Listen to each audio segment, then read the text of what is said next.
The Forum of Parliaments of the Great Lakes Region leadership, the Secretary General of the Forum, Onyango Kakoba, the President of the Forum, Jemma Nunu Kumba, the Speaker of South Sudan, and other representatives from Kenya and Zambia visited the National Assembly of Angola.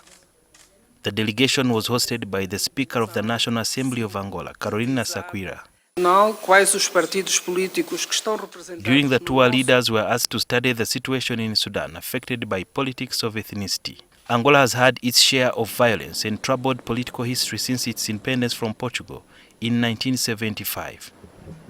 It has put the past aside and is forging a way of becoming one of the strongest economies on the continent thanks to the oil resource. Angola, as a country also that went through conflict, is now stable.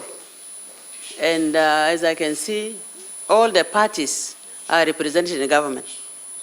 And the people of Angola have decided to work together as a political party to solve their political differences and move their country ahead.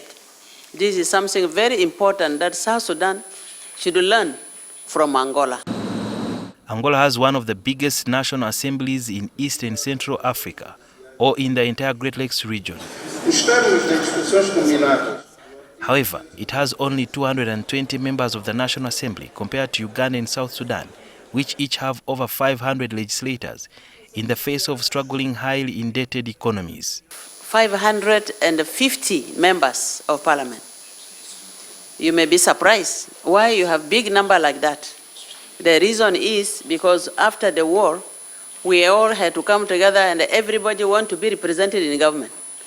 So all to contain the warring parties and to have peace, we have to bring all these people to parliament and to government so that we can have peace and implement the peace so that we can have stability in our country. That's why we have a big number. But after the interim period, which is going to end in 2 years, we are going to have a new constitution which will spell out the right size of the parliament and also the executive. Because right now we have 5 vice presidents. This is Kumba's message to the rest of African countries. I believe the citizens of the Great Lake region, with its diversity, need inclusive political systems where everyone is treated equally and belonging to a common political community.